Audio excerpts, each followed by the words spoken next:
안녕하세요. 해외 주식에 한 걸음 더 다가가고 싶은 해주린이 MC 박하윤입니다.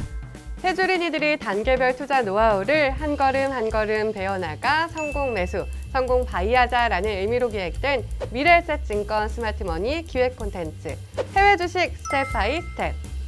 지난 4편을 통해서는 해외 주식 투자 방법에 대해서 차근차근 알아봤는데요. 모든 과정을 다 배웠다고 생각하셨다고요? No! 주식 투자는 평생 공부인 만큼 주식 투자 노하우도 배워도 끝이 없겠죠? 이번 편에서는 지난 4편에서 다뤘던 내용들을 조금 더 심도 있게 나눠볼 텐데요. 이름하여 해외 주식 스텝 바이 스텝 심화 과정 구용욱 상무님 모시고 이야기 나눠보겠습니다.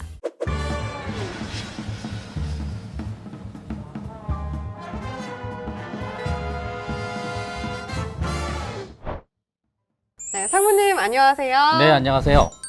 저희가 지난 시간에는 주식 매수부터 리스크 관리까지 주식 투자 전반에 대해서 배워봤잖아요. 네. 오늘은 어떤 주제를 이야기 나눠볼까요? 내가 지난 스텝 바이 스텝 1, 2, 3, 4편에서 말씀드렸듯이 데이 트레이더나 헤비 트레이더는 하면 안 된다. 네. 그다음에 장기 투자자가 돼야 된다. 이렇게 말씀드렸는데요. 주변에 이제 유튜브를 보시고 도대체 장기 투자자가 너무 좀 추상적이다. 그래서 좀 구체적으로 설명을 해달라는 분들이 있어서 오늘은 장기 투자자에 대해서 설명을 드리고자 합니다.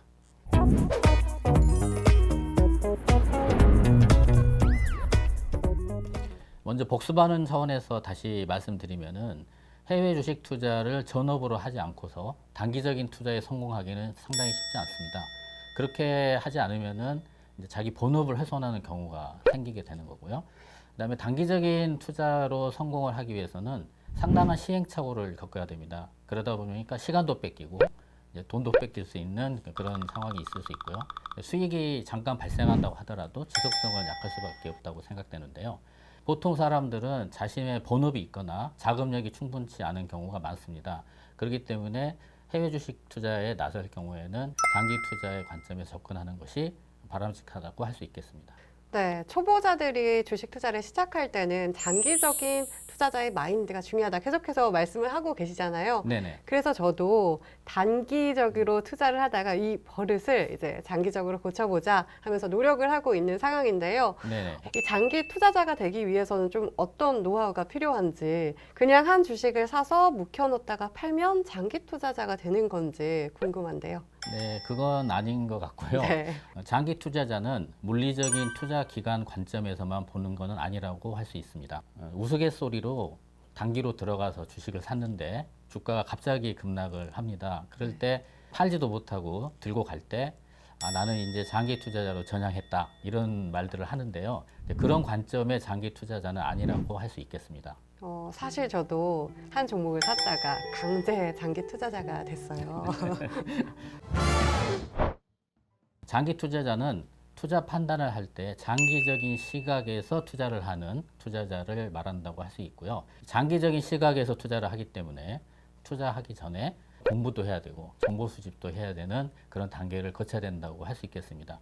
그러다 보니까 향후 발생할 수 있는 리스크에 대해서도 많은 사전적인 준비가 이루어져야 된다고 할 수 있겠죠. 그렇다면 실제 장기 투자자로 성공한 분이 누가 있을까요? 우리 해주린이들의 멘토가 될 수 있는 분 누가 있을까요? 네, 모두들 알고 계시겠지만은 워렌 버핏이라는 분이 계신데요. 이분도 상당히 장기 투자에 대해서 권장하시는 말씀을 많이 하셨습니다. 그 중에서 대표적인 말이 10년 이상 보유할 주식이 아니면 10분도 투자하지 마라. 우와. 이런 말씀까지 하셨습니다. 대부분의 이제 투자의 구루들이 하시는 말씀들을 요약해 보면은 결국은 장기간에 그다음에 좋은 기업에 투자를 해라. 이렇게들 말씀하시고 계십니다. 투자 대상에 대한 공부를 하고 리스크를 파악하기 위해서는 정보 수집을 또 열심히 해야 된다고 몇 번 말씀드렸습니다. 과거에는 정보가 너무 없어서 정보를 갖고 있는 사람이 투자에 성공하는 경우가 네. 많았습니다. 근데 최근에는 정보가 너무 많습니다. 그래서 지금은 정보를 잘 걸러내는 사람이 투자에 성공할 확률이 높다. 즉 자기만의 필터를 가지고서 해외 주식에 투자를 하는 것이 가장 중요하다. 이렇게 말씀드릴 수 있겠습니다. 네, 맞습니다. 요즘은 정보를 얻는 것은 정말 쉬운데 이 정보를 어떻게 필터링을 해야 하나 이게 관건인 것 같아요. 네. 막 이 종목이 좋다. 저 종목이 좋다 이런 얘기가 굉장히 많이 들리는데 그러면 제 마음도 자꾸 흔들리더라고요. 그렇죠. 그래서 필터링이 정말 중요한 것 같아요. 근데 또 장기 투자자의 길을 가려면 당연히 기업의 생명력도 길어야 될 것 같습니다. 그렇다면 이 기업의 흥망성쇠를 쥐고 있는 이 경영자를 잘 봐야 하는 것 같은데 네, 요즘 주식 투자하시는 분들이라면 많이들 들어보셨을 것 같아요. 테슬라의 일론 머스크, 아마존의 제프 베조스, 그리고 애플의 팀 쿡 등 네, 이 CEO의 활동이 장기 투자자로서의 마음을 먹는 데 중요한 역할을 하지 않을까 싶은데요. 네, 아주 좋은 포인트를 이야기해 주셨습니다. 우리가 장기 투자를 할 때 해당 기업의 장기 비전을 보고 투자를 하는 경우가 많습니다. 네. 근데 그 기업의 얼굴 역할을 하는 CEO가 장기적인 비전을 갖고서 어떤 활동을 하는지 뭐 이런 것들이 상당히 중요할 거 아니겠습니까? 그래서 관심을 가지면서 볼 필요는 있다고 할 수 있겠죠. 또한 이제 자기가 CEO가 되는 CEO의 관점에서 한 기업을 들여다보는 것도 상당히 중요할 거라고 생각합니다. 네. CEO는 그 회사의 어떤 계속 가치를 유지하기 위해서 노력을 하는 거겠죠. 이익을 창출하고 그다음에 새로운 자금을 투입해서 새로운 성장 기회를 찾거나 아니면 자기가 경영하고 있는 기업이 계속 적자를 내거나 그다음에 새로운 성장의 기회가 없거나 비전을 가질 수 없는 상황이 됐을 때는 그 기업을 포기하는 경우가 생길 거 아니겠습니까? 그래서 네. 그 기업가의 마인드가 돼 보면은 그러한 기업을 어떻게 살리고 어떻게 돌아가고 있는지를 생각해 보면서 투자 대상을 선별할 수 있는 어떤 근거가 될 수 있다고 할 수 있겠습니다. 네, 맞습니다. 최근에는 국내 L전자에서 만년 적자였던 이 스마트폰 사업을 철수하면서 이슈가 되기도 했잖아요. 네. 저는 이걸 보면서 대표의 과감한 결정이 굉장하다 이런 생각을 했거든요. 그런 현상을 보더라도 경영하는 사람의 입장에서 봤을 때는 수익성이 없거나 앞으로 비전이 없는 기업을 정리를 왜 할 것이고 어떻게 할 것이냐 이런 것들을 자기가 투자자지만은 경영자 입장에서 헤아려 볼 경우에 뭐 독이 될지 약이 될지는 이제 투자자가 판단해 볼 수 있는 하나의 배경이 될 수 있다고 할 수 있겠습니다. 또 하나 중요한 포인트는 장기 투자자가 되려면은 기업을 경쟁력 관점에서 봐야 한다. 이렇게 말씀드릴 수 있겠습니다. 경쟁력 관점에서 기업을 본다는 것은 그 해당 기업이 해당 산업에서 주도권, 우위를 가지고서 주도하는 기업은 앞으로 성장성이나 수익성이 상당히 좋아질 수 있는 기업이 되거든요. 예를 들어서 설명을 드리면은 최근에 이제 친환경 이야기가 많이 나와서 네. 이제 말씀드리는데 과거에 석탄 발전을 해서 전기를 생산했다면은 앞으로는 이제 친환경 에너지 쪽으로 이제 이전을 하고 있습니다. 그러면은 이 석탄으로 발전하는 이 산업은 앞으로 사양 산업이 되는 거고요. 친환경 에너지 산업이 앞으로 커질 산업이 되겠죠. 그러면 이렇게 커질 산업 내에서 경쟁력 있는 기업을 찾는다면은 경쟁력 관점에서 기업을 고르는 그런 관점이라고 할 수 있겠습니다.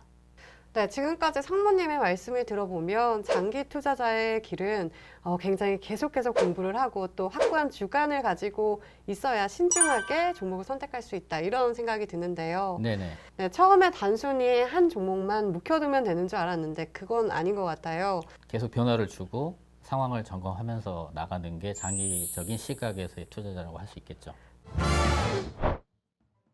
다시 돌아와서 기업을 경쟁력 관점에서 보는 거를 이제 기업가적인 관점에서 한번 생각을 해보면은요. 재무제표를 가지고서 경쟁력의 회사를 찾는다는 것은 좀 쉽지 않습니다. 왜냐하면 경쟁력을 갖춰가는 과정에서 재무지표가 좋게 나오는 경우가 그렇게 드물기 때문이고요. 기업하는 경영자의 마인드를 가지고서 경쟁력 있는 기업을 찾아본다면은 어느 정도 성과를 낼 수가 있지 않겠냐 이렇게 생각할 수 있겠습니다. 과거에 슌페터라는 분이 기술 혁신을 통해 창조적 파괴를 하는 기업가를 혁신자라고 했습니다. 그럼 지금 최근의 상황을 보시면은 혁신을 필요로 하는 시대가 와 있거든요. 네. 지속적으로 혁신을 추구하고 새로운 또 기업의 이윤을 창출하고 그다음에 다시 사회에 기여하고 이러한 흐름을 갖게 하는 것이 이제 기업가다 이렇게 보면은 기업인의 입장에서 회사를 봤을 때는 꾸준히 혁신을 추구하고 그다음에 그거를 통해서 또 재생산하는 이런 기업들이 좋은 기업이다 아니면 장기적으로 투자할 기업이다 이렇게 생각을 할 수가 있겠죠. 네, 오늘 저도 상무님의 말씀을 들으니까 장기 투자할 만한 종목이 하나 떠올랐는데요. 네. 오늘 집에 가서 자기 전에 네. 10년을 보고 장기 투자의 종목을 하나 사보도록 하겠습니다. 네, 지금까지 장기 투자자에 대한 중요성에 대해서 알아봤는데요. 간단하게 핵심 짚어볼까요?